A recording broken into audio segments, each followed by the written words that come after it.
Hi, everybody. This is Mr. Folly, and welcome to podcast 9.1. We're going to talk about partial pressures, being under pressure, how to find the percentages of gases that are mixed, how to collect gas over water, kinetic molecular theory review, which talks about how gases behave, and we really want to make sure we know that moles are proportional to pressure.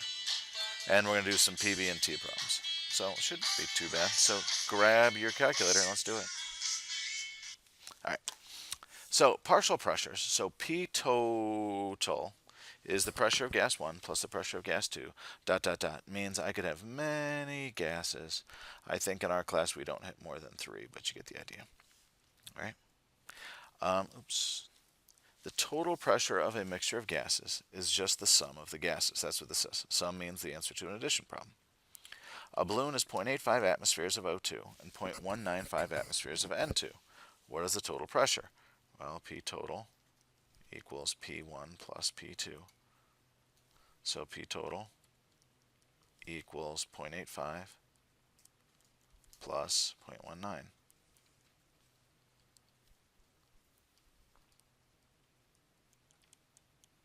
So 0.85 plus 0.19 is 1.04 atmospheres. A gas is collected over water. If the total pressure is 1.88 and the vapor pressure of water is 0.22, what is the pressure of the gas? So again, we're looking at P total equals the pressure of the gas, I'll call that G, plus the pressure of water, which I'll call H2O. Okay, so the total pressure is 1.88. The pressure of the gas is what we're looking for, and the pressure of water is 0.22. Oh, let me rewrite that over here. It's looking all crazy. So it's 1.88 equals pressure of the gas plus 0.22.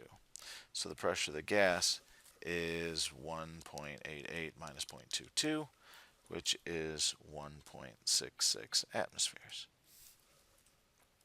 All right, gases are collected over water. So the way we get gases to show up, the way we measure them, is by collecting them over water. We know gases are shifty little critters and they escape every chance they get, but they don't go through water very well. So we collect them over water by taking a graduated cylinder or a beaker or something. We're going to use a eudiometer when we do our lab. And we're going to fill it up with water, turn it upside down, and put it back in the water. Okay. Water always evaporates. So what that means is here's a gas. Should be, you'd think this would be just a gas. But notice these guys right here. These are water molecules that evaporated from here and went into the gas. Okay. The partial pressure of water is always given or looked up. And here's somebody's little picture of it. Percentage of gases. Percent is always part over total times 100%.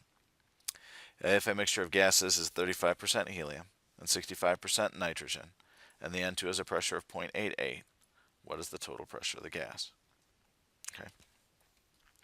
So that means that I can write this as my total pressure. So my percentage, my percentage is 65 equals, or 0.65, equals part over total. So 65% is N2. So that's N2 over total. So notice I use the decimal form of the percent. So I'm going to do some math here. So 0.65 times the total equals N2. I guess N2 is 0.88. I could actually substitute that, can I? 0.88. So then to get my total, so I'm going to move this over here. Total equals 0.88 divided by 0.65. See how percent equals part over total. And my nitrogen was my part, and the part that was nitrogen was 0.88. So then 0.88 divided by 0.65, you good? Take it easy. Equals 1.35 atmospheres. That's it. That's a harder one to do it. Next. We exaggerate gas properties and use these exaggerations as truth. So we assume all of these are true. This is called the kinetic molecular theory. So gas particles individually have no volume. So that means if I have a container and I say draw the gas particles, it would really be like the smallest of points, really it'd be 0. So you know how we draw them and say, oh look, it's a square attached to a box attached to a dot. That implies that they have size. They do not have significant size. Gas particles are always moving. Do, do, do, do, do, do. Remember, it's rapid, random, straight line motion. And gas particles are not attracted to each other or the container. So those are important things that we will talk about how it impacts them later. Pressure and moles are proportional. If I double the moles, I double the pressure, if everything else is constant. If I half the pressure, I half the moles, if everything else is constant, and vice versa. So that means if my pressure is 3 and my number of moles equals 7, if pressure equals 6, moles would be, look, this is times 2, this would be times 2, 14. That's it. And look, if I took my moles, and what do I do here? If I cut the pressure in half, if I go from 6 to 3, then look, it divides by 2 as well. That's it. If you want that in a formula, N1 over P1 equals N2 over P2. If that makes you happy, N is moles, it makes me happy, to be honest with you. I love mathematical equations. They are so kind to me. Gas laws are back, so we need to remember these equations. P1V1 equals P2V2. P1V1 over T1, or P over T equals P over T. PV over T equals PV over T. Okay. Let's do some math. Yes, let's do some math. So here's all the math ones we can do. The partial pressure of CO2 is 250 millimeters of mercury. N2 is 375 millimeters of mercury. Helium is 125 millimeters of mercury. What is the pressure of the mixture of gases? Do you see I have 3 gases here? Remember, P total equals P1 plus P2 plus P3 dot dot dot dot dot dot dot dot dot. So my total pressure, get back here. Total pressure is the pressure of the first one. Carbon dioxide is 250. Pressure of my second one is 375. Thank you, nitrogen. 250 plus 375, and P3 is 125. So 250 plus 375 plus 125 is my total pressure of 750. Then it says, what is the percentage of each gas? Well, CO2 percent, remember, is part over total. So the part that's CO2 is 250. Okay, I'll try that again. 250 divided by the total, which is 750, equals 25%. Whoops. Sorry, 25% CO2. Now if I do N2 is 375 over 750, which is 375 divided by my second answer, which is 50%. Jeez, I guess I should have got that one right, of N2. And then helium is got to be 25% for the last part. So, wait, is one, Oh, you did not just do that. You sure did. So the last one is, I guess we'll have to go with that one. Helium